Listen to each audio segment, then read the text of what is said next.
আজকের আলোচনা শুরু করার প্রাক মুহূর্তে আমি আমার পরমারাধ্য পরম প্রিয় বিভুর শ্রীচরণে আমার প্রণাম জানাই। আর আমার প্রিয় দর্শক বন্ধু আপনাদের সবাইকে সম্মান ও ভালোবাসা জানিয়ে আজকে আলোচনা শুরু করছি। আপনাদের কাছ থেকে আমি অনেক প্রশ্ন পেয়েছি। একটা প্রশ্ন ছিল যে চক্রগুলো নিয়ে আলোচনা, যতটা পারি শর্ট ফর্মে এই চক্রগুলো নিয়ে আমি আলোচনা করব। এই চক্র হলো ঈশ্বরের এক অপূর্ব অসাধারণ সৃষ্টি।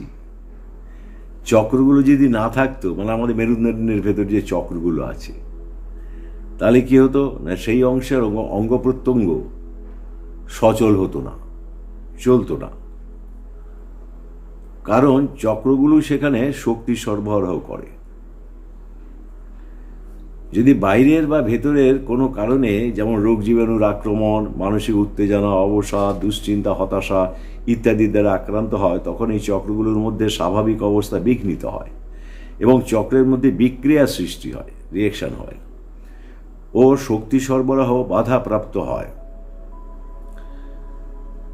তাহলে এই যে বাধাপ্রাপ্ত যদি হয়, তাহলে কি হয় না, নানা রকম রোগ ব্যাধি ও বিভিন্ন ধরনের উপসর্গ সৃষ্টি হয়।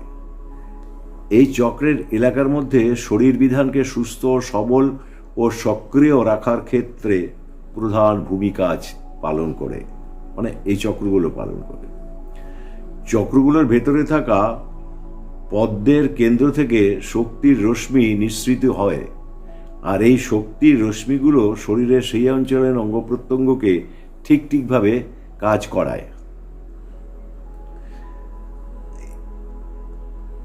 এবার প্রশ্ন হলো, প্রথম যে বিভাগ আমাদের 6-6-6 মানে 18টা স্তর আছে, একদম ফাইনাল পর্যন্ত, মাথার কেন্দ্রবিন্দু পর্যন্ত।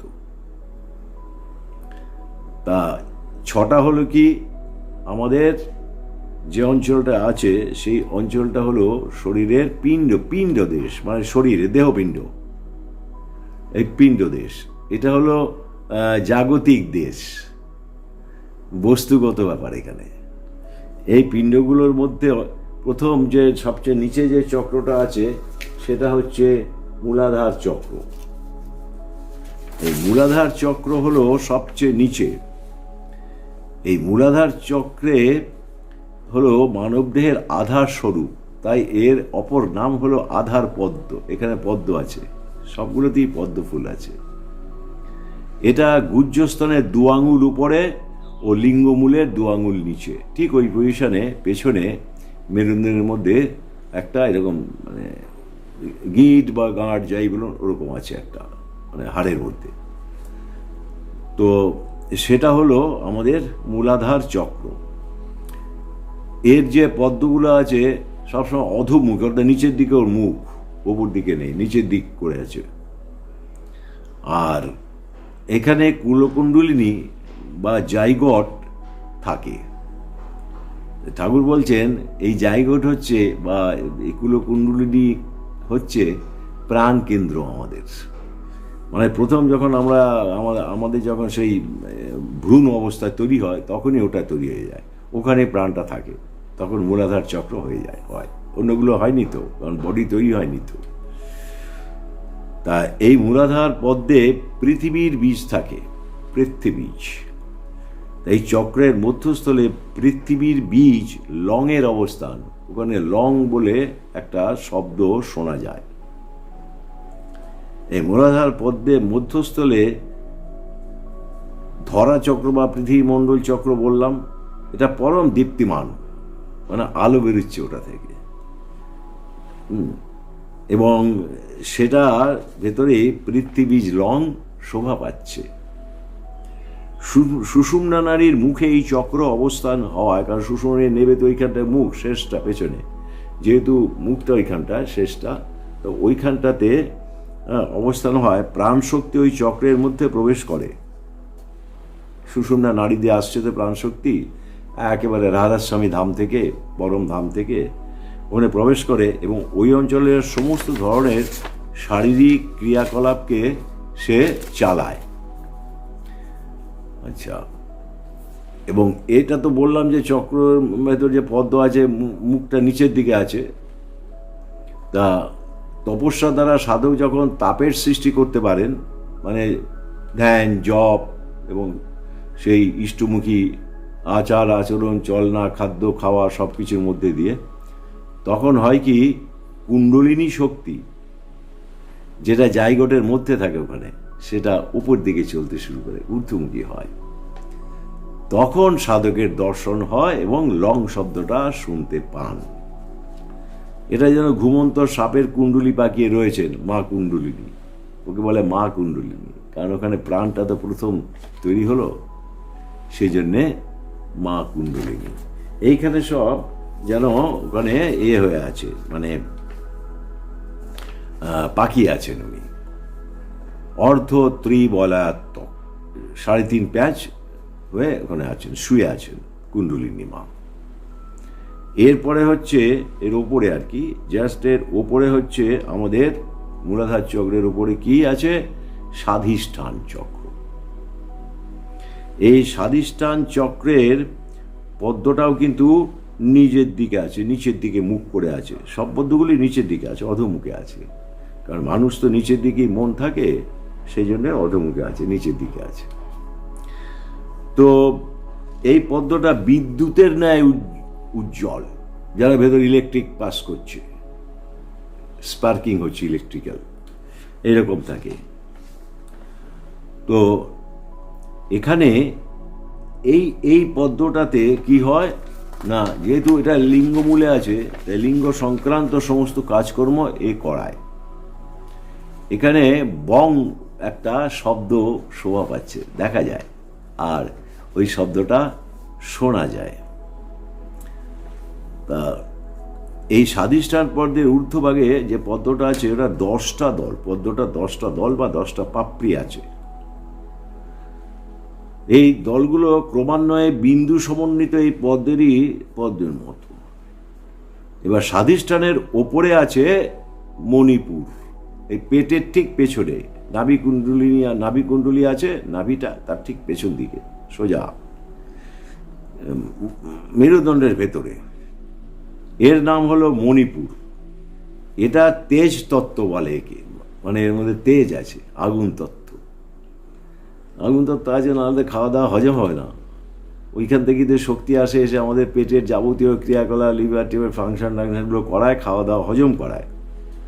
তাহলে এটা অত্যন্ত প্রয়োজনীয় একটা আমাদের চক্র, যে চক্রটা আমাদের মণিপুর আমাদের পেটের সমস্ত কাজকর্ম করায়। এটা হলো নিচ থেকে তৃতীয়। এর মধ্যে আছে রং বীজ। এই বীজকে অনেকে সূর্য বীজ বলে, সূর্য সৃষ্টির বীজ, তেজ বীজ, তো তাই জন্য নাম এটা।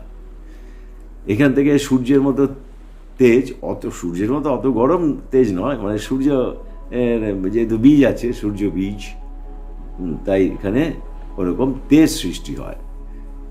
দুনিয়ার সমস্ত ধরনের দহন প্রক্রিয়ার মূল যে শক্তি, সেই আগুন বা তেজ, এই শক্তিটা এইখানে থাকে। তারপর আবার চলতে শুরু করলো, আত্মার জার্নি হচ্ছে, ভ্রমণ হচ্ছে।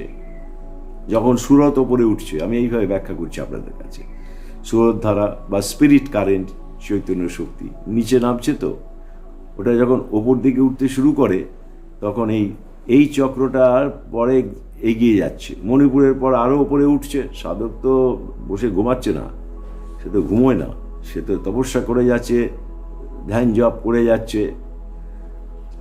তো ওপরে উঠতে থাকে, উঠতে উঠতে ও গিয়ে পৌঁছয় বুকের ওখানে, অনাহত। বুঝতে পারলে? বুঝতে পেরেছেন এই কথাটা? অনাহত। এই অনাহত স্তরে সাধক যখন পৌঁছয়, তখন আরেকটা শব্দের সন্ধান পান। অনাহত মানে বুকের পেছনে ঠিক একটা এরকম গিট আছে, গাঁট আছে। ও বুকের ওই পদ্মর ভেতরে যে শক্তি প্রবেশ করছে, সবসময় প্রবেশ করছে, কারণ সুরত ধারা তো নিচের দিকে নামছে। আমি বলছি যখন উপর দিকে ওঠে, তখন সে শব্দ শুনতে পায়। তো ওই সুরত থেকে এইখানে শক্তি সঞ্চার হয়। হ্যাঁ, তার শক্তির রশ্মিগুলো গিয়ে কি করে, বুকের সমস্ত কার্যকলাপ করায়। ফুসফুস, হার্ট ইত্যাদি যা যা আছে বুকের অঙ্গ প্রত্যঙ্গ, মানে যন্ত্রপাতি আর কি যা আছে সেগুলোকে চালায় সেই শক্তিটা। সুরত নদীর শব্দময় উচ্ছ্বাস তখন হৃদয় তন্ত্রীতে অপরূপ অনুভূতির সৃষ্টি করে। এইখানটা একটা বড় কথা। যখন অনাহত স্তরে উঠল তখন কিন্তু সেই শব্দ শুনে সাধক মগ্ন হয়ে যায়, খালি শব্দ শুনছি। তা তপস্যাপ্রতি সাধক শব্দ শ্রবণে এতটাই মনোনিবেশ করেন যে তখন বাইরের কোনো কিছু দিকে তো মন তো নেই এমনিতেই, ফলে আরো আনন্দ পান। মত্ত ভ্রমর যেমন মধু পান করার সময় দুনিয়া বিস্মৃত হয়, ঠিক তেমনি সাধক শব্দ নদীর উচ্ছ্বাসে বাহ্যজ্ঞান রহিত অর্থাৎ বস্তুময় জগতের আকর্ষণজনিত আসক্তি থেকে নিবৃত্তি রাজ্যের স্বাদে মুক্ত হয়ে যান। এখানে নিবৃত্তি রাজ্যের কাছাকাছি আসছি আমরা, বুকে এসে পৌঁছেছে। তো বুক থেকে কিন্তু তারপরে যে আরো উপরে উঠতে থাকবে, কিন্তু এখানে থেমে থাকবে না, এটা কিন্তু মনে রাখতে হবে আমাদের। এবার বুকের থেকে অনাহত থেকে এবার উঠে এলো, ওই সুরধারা উঠে এলো। কোথায় উঠে এলো না, উঠে এলো একেবারে তার উপরে বিশুদ্ধাক্ষ কণ্ঠে, এর পেছনে আছে একটা, ওইখানে উঠে এলো। উঠে এসে কণ্ঠের যে সমস্ত কাজ সে তখন সেইগুলো করায়, বিশুদ্ধাক্ষ বলে ওকে। এইখানে সমস্ত কিছুগুলো করাতে থাকে এবং ফলে কি হয় না, গলায় আমরা যে গান গাই, কথা বলি, হ্যাঁ, ওখানে নাকি অ, আ, অশ্রয় ইত্যাদি ইত্যাদি স্বরবর্ণগুলো ওখানে আছে। মানে স্বরবর্ণের যে শব্দ অ, আ, এই শব্দগুলো ওখানে আছে। ওইখানে যখন যায় কণ্ঠদেশে তখন কিন্তু সেই শব্দগুলো সে শুনতে পায়, ওইসব শব্দ, এবং তখন বুঝতে পারে যে বর্ণমালা ওইখানে গ্রথিত আছে। খুব সুন্দর জায়গা এটা, বিশুদ্ধাক্ষ, ওখানে বর্ণমালা গ্রথিত আছে, অ, আ, হর্ষই, দীর্ঘই ইত্যাদি ইত্যাদি সব আছে। তো ওইখানে যখন সাধক পৌঁছয় তখন কিন্তু অনেক ওপরে উঠে গেল, পঞ্চম স্তরে চলে গেছে। কিন্তু এই পঞ্চম স্তরেও কিন্তু পদ্ম আছে, ওই নিচের দিকে থাকে। যখন সুরত বা স্পিরিট কারেন্ট যখন ওপর দিকে উঠতে থাকে, মন যখন ওপর দিকে উঠতে থাকে, আত্মার জার্নি যখন ওপর দিকে হতে থাকে, তখন কিন্তু ওইখানে যখন পৌঁছয় না, তখন কিন্তু মন আরো গভীরে চলে যায়। বললাম যে দুটো কান আছে, আগে একবার বলেছিলাম, একটাই বাইরের কান আর একটা হচ্ছে ভেতরের কান, অন্তঃকরণ, ভেতরে একটা কান আছে, সেই কানটা দিয়েই শব্দ শোনে। বাইরের কান দিয়ে শব্দ শোনা যায় না, বাইরের কান দিয়ে বাইরের শব্দ শোনা যায়, আহত শব্দ সব। তো সে অন্তঃকরণ দিয়ে, হ্যাঁ, তিনি তখন ওইখানে শব্দটা পান, ওই বিশুদ্ধাক্ষ কণ্ঠপ্রদেশ। এই কণ্ঠদেশে শব্দ শুনতে শুনতে মন অনেকটাই হয়ে যায়, মানে ভেতরে ঢুকে যায়। বুঝতে পারছেন তো? তো এই বিশুদ্ধাক্ষ হলো একেবারে, তার উপরে আছে কি না আজ্ঞাচক্র, তাহলে শেষ, ষষ্ঠ চক্রে, ছটা চক্রের শেষ, তার আগেরটা। তো বলে এটা খুব শক্তিশালী চক্র, খুব শক্তিশালী। যেমন বুকের অনাহতটাও খুব শক্তিশালী, তার উপরে ওইটাও খুব শক্তিশালী। এবং ওখানে মানে ওখানকার যে অধিপতি, সেই অধিপতি, হ্যাঁ, দেবতা আছেন ওখানে, সেটা তখন সে দেখতে পায়। যখন ওখানে পৌঁছয় তখন সে দেখতে পায়।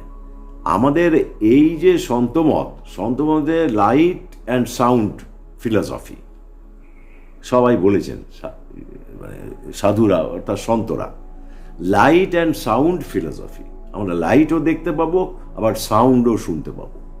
তা ওখানে লাইটও দেখছি, সাউন্ডও শুনছি। পদ্মটা এবার উপর দিকে মুখ হয়ে গেল, যখন উপর দিকে মুখ হয়ে গেল তখনই কিন্তু আমরা সাউন্ড পাবো। আর কি, ওই যে প্রত্যেক জায়গায় সাউন্ড আছে, এখানেও সাউন্ড আছে, সেই শব্দ পাবো। আর আলো পাবো। এখানের আলোটা একটু বিচিত্র, মানে এই জন্য নীল ঠিক বেগুনিও নয়, নীল আর লালের মিশ্রণে বেগুনি হয়, ওইরকম মিশ্রণ টাইপের, কিন্তু ঠিক বেগুনিও নয়। একটা আলো বিচ্ছুরিত হয় খুব তীব্রভাবে, খুব তীব্রভাবে আলোটা বিচ্ছুরিত হয়। এইটা কিন্তু আমাদের মনে রাখতে হবে। তা এই যে তীব্রভাবে আলো বিচ্ছুরিত হয়, এই তীব্রভাবে আলো বিচ্ছুরিত হওয়ার ফলে সাধক খুব আনন্দ পান। সে আলো দেখতে পান তো, তাই আনন্দ পান। এর উপরে হলো সিক্সথ চক্র, মানে কি, মানে হলো আজ্ঞা চক্র, থার্ড আই বা তেসরা তিল বলেন সাধকরা একে, তেসরা তিল বা আজ্ঞা চক্র। তাই এই দুটো আইব্রো যে আছে, এই আইব্রো দুটোর মাঝখানে আছে এই আজ্ঞা চক্র। বোঝা গেল তো? তাহলে এই আজ্ঞা চক্রে দুটো পাপড়িযুক্ত পদ্ম আছে। এটাকে সাধারণত সাইকিক চ্যানেল বলে, মানে সাইকোলজিক্যাল চ্যানেল বলে। এখানে সুষুম্না চ্যানেলটা এসে মিট করছে, উপর থেকে নেবে। তারপরে তো সুষুম্না চ্যানেল মিট করছে, সুষুম্নার আর দুপাশে আছে ইরা আর পিঙ্গলা, দুটো চ্যানেল আছে, মানে নাড়ি আছে। এই তিনটে এখান থেকে আবার নিচের দিকে নামতে থাকে। তা আজ্ঞা চক্র হচ্ছে, এমনি তো কাটলে, অপারেশন করলে সার্জারিতে কিছু পাওয়া যায় না, ঠাকুর বলছেন সার্জারিতে কিছু পাওয়া যায় না, কিন্তু ওটার অবস্থান আছে। এখানে এত সূক্ষ্ম যে সার্জারিতে, সার্জিক্যাল মেথডে ওটাকে দেখতে পাবে না কেউ। আজ্ঞা চক্র মানে জ্ঞান চক্র, বোঝা গেল? আজ্ঞা চক্র হচ্ছে জ্ঞান চক্র, ওখান থেকে জ্ঞানের উন্মেষ হয়। আর এই যে জ্ঞানের উন্মেষ হয় ওখান থেকে, সেই জন্যই কিন্তু আমরা একেবারে সিক্সথ অর্থাৎ ষষ্ঠ চক্রেই কিন্তু আমরা ধ্যান করি, মানে মনটাকে কনসেন্ট্রেট করি, মনটাকে ওখানে একাগ্র করি। আমাদের সন্তমতের একটা সুবিধা হচ্ছে যে এরপরেই কিন্তু আমরা ব্রহ্মাণ্ড চলে যাব। পিণ্ডদেশ, শরীরটা হলো পিণ্ডদেশ, তো পিণ্ডদেশের শেষ চক্র হলো আজ্ঞা চক্র, এই দুটো ভুরুর মাঝখানে। এই আজ্ঞা চক্রে যখন মনোনিবেশ করছি, এবার তারপরে উপরে উঠবো, আরও উপরে উঠবো, ভারী সুন্দর জায়গা সেটা। তা আজ্ঞা চক্রে মনোনিবেশ করছি, আর আজ্ঞা চক্র থেকেই আমাদের সাধনা শুরুই হচ্ছে অ্যাকচুয়ালি। মানে ওইখানটাতে ঠাকুরের ভাষায় পরমপিতার শ্রীচরণ যুগল ওইখানে আছে, তার শ্রীচরণ দুটো ওখানে আছে, এবং সেখান থেকে আলো বিচ্ছুরিত হচ্ছে। ওখানে হোয়াইট লাইট, আর সাদা ঝকঝকে আলো, খুব ঝকঝক করছে আলোটা, হোয়াইট লাইট। সাদা পদ্ম আছে, দুই পাপড়িওলা, আর সেই পদ্মের মাঝখান থেকে আলো বিকিরিত হচ্ছে, আর পদ্মের মাঝখানে তার শ্রীচরণ অবস্থান করছে। সেই জন্য ওইখানটা থেকে নাম জপ যদি মানুষ করে, ধ্যান করে, তাহলে কিন্তু মানুষের সুবিধা হয় এই যে তার শ্রীচরণ তো, তাই আশীর্বাদটা পেয়ে যায়, শক্তিটা পেয়ে যায়। পরমপিতার শ্রীচরণ ওখানে থাকাতে শক্তি পায়। আমরা কি করি, যেটা করি সেটাই সিস্টেম। আজ্ঞাচক্রে আমরা তাকে দেখি, সে কল্পনার চোখে হোক, মনের চোখে হোক, কিন্তু দেখি যেন তিনি ওখানে বসে আছেন ওই দ্বিদল পদ্মের মধ্যে, দুপাপড়িযুক্ত একটা সাদা ঝকঝকে পদ্ম, তার মাঝখানে তিনি বসে আছেন, আলো বিচ্ছুরিত হচ্ছে ওখানে, একদম আলোময় জায়গাটা আলো বিচ্ছুরিত হচ্ছে। তো ওইখান থেকে কিন্তু আসল জার্নি শুরু হলো। আসল বা নকলের ব্যাপার নেই আসল প্রকৃতপক্ষে, কারণ এই দেহপিণ্ড ছেড়ে এবার তো আমার ওপরে উঠতে হবে ব্রহ্মাণ্ডে। আমরা বলি না ব্রহ্মাণ্ড, বিশ্ব ব্রহ্মাণ্ড, তাহলে ব্রহ্মাণ্ডে উঠছি, তা দেহের বাইরে চলে যাচ্ছি, বা বলা চলে দেহের ভিতরেই আছি। আসলে দেহগত অবস্থান থেকে আমরা আরো উচ্চতর অবস্থানের দিকে যাত্রা করছি। আত্মার যে ভ্রমণ, জার্নি অফ সোল, সেটা কিন্তু তারপরে ওইখান থেকে এবার শুরু হলো ব্রহ্মাণ্ড দেশে। তাহলে এই 6টা চক্রেরই ফাংশন আছে। আজ্ঞা চক্রই কিন্তু ব্রেন থেকে যে আমাদের যে বুদ্ধিটা কিন্তু আজ্ঞা চক্রই আমাদের কে দেয়, আসে সেন্ট্রাল পজিশন থেকে, সেন্ট্রাল ব্রেন থেকে।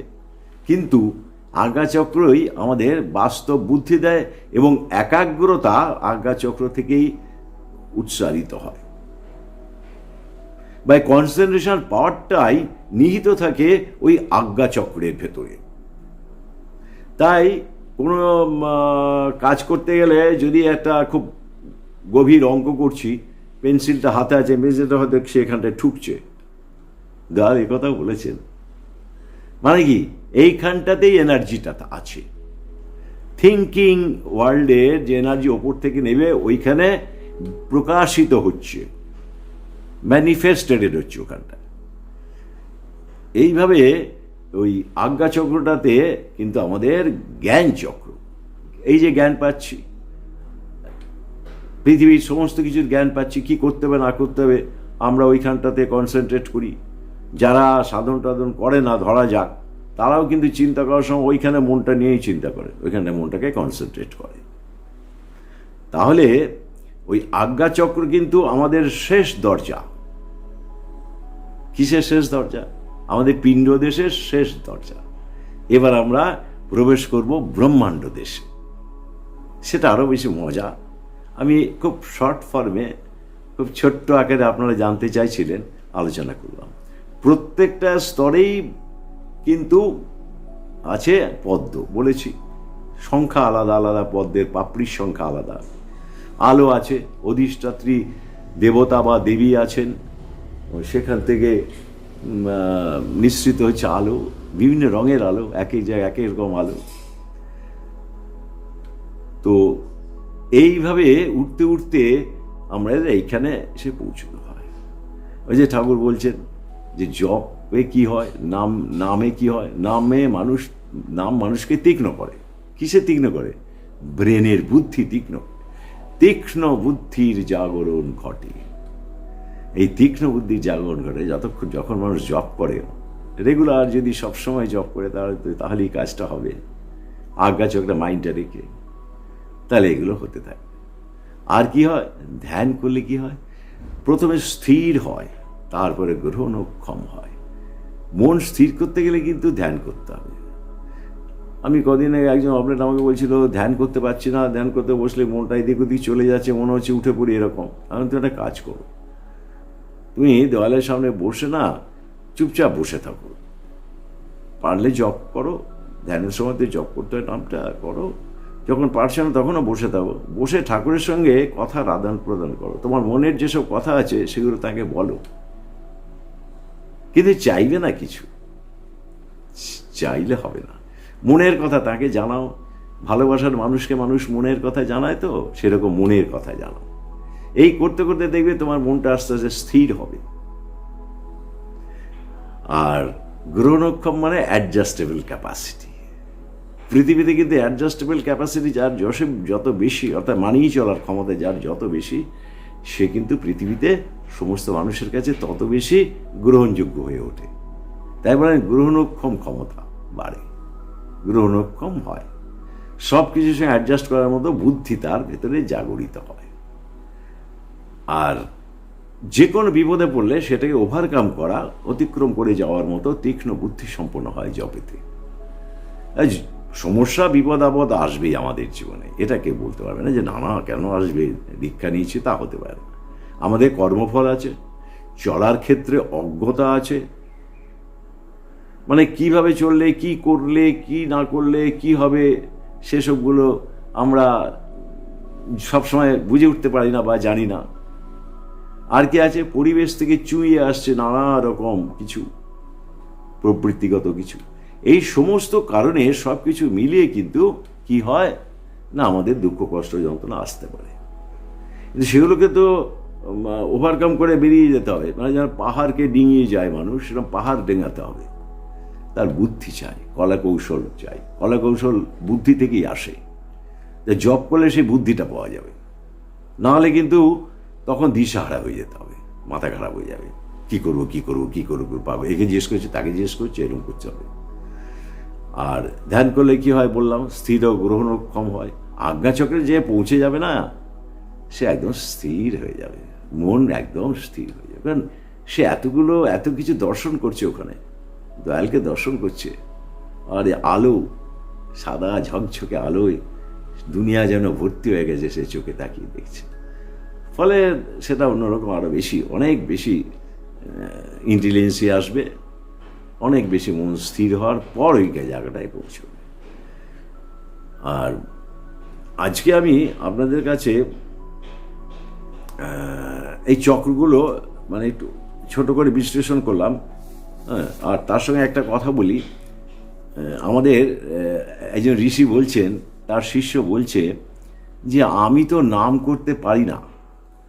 তখন দেখুন ভগবান কত করুণাময়, তিনি বলছে নাম করতে ইচ্ছে করে না, তাহলে শুনলেই হবে, শোনো, নাম শোনো, শুনতে থাকো নামটা। বাহ! তখন সে বলছে মাত্র শুনলে কি কাজ হবে? হ্যাঁ, হবে। দেখো, নাম শোনার মধ্যেও কিন্তু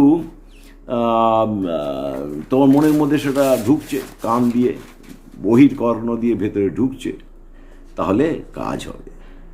দেখো না, রাজা পরীক্ষিত, সে মরণের জন্য প্রস্তুত হয়ে গেল, আমরা জানি, অভিশাপে। কিন্তু তখন কিন্তু সে নাম শুনছে, কৃষ্ণ নাম শুনতে চাইল এবং কৃষ্ণ নাম শুনতে লাগলো। তাহলে বলছেন তিনি যে শ্রুতি মাত্রে নাম, শ্রবণ মাত্রেই পুরুষ নির্মল হয়। একদম যারা পারে না পারার তো কোনো কারণ নেই। আমি বসে বসে জব করতে পারি, শুয়ে শুয়ে জব করতে পারি, চলতে চলতে জব করতে পারি, আর মনটা চোখ না বুঝেও আগার চক্রে রাখা যায়। সেগুলো নিজে নিজে প্র্যাকটিস করলে হবে।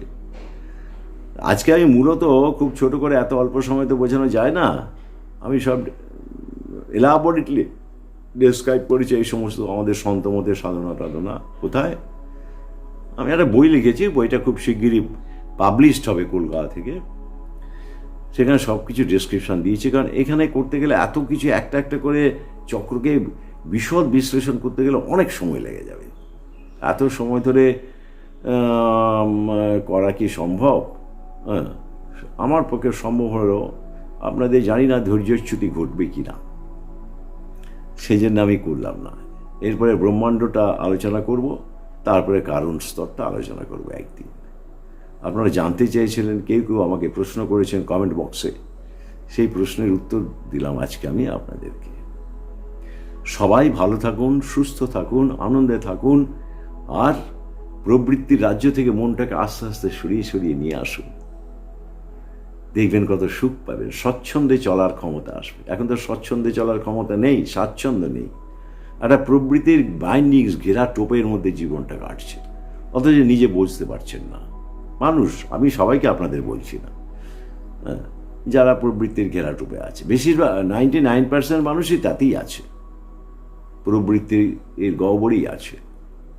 সেখান থেকে বেরিয়ে আসতে হবে, নইলে জীবনের আনন্দ পাওয়া যাবে না, কিন্তু জীবনের স্বচ্ছতা পাওয়া যাবে না, আর স্বাচ্ছন্দ্য বোধ আসবে না।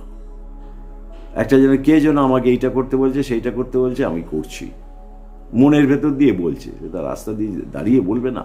প্রবৃত্তিগুলো, কমপ্লেক্সগুলো মনের মধ্যে দিয়ে এটা করতে বলছে, মনের মধ্যে দিয়ে ওটা করতে বলছে, মনের মধ্যে দিয়ে এই কথা বলতে বলছে, মনের মধ্যে দিয়ে সে বলছে এই খাদ্যটা খা, ওই খাদ্যটা খেয়ে আমার অসুস্থ হয়ে গেল আমি, এরকম আর কি। যাই হোক, একদম শেষ বেলায় আপনাদের ওই বললাম যে সুন্দর, শুভ, মঙ্গলময় জীবন আমার গুরুর দিব্য চরণে প্রার্থনা করে আজকের মতো আমি আপনাদের কাছ থেকে বিদায় নিলাম।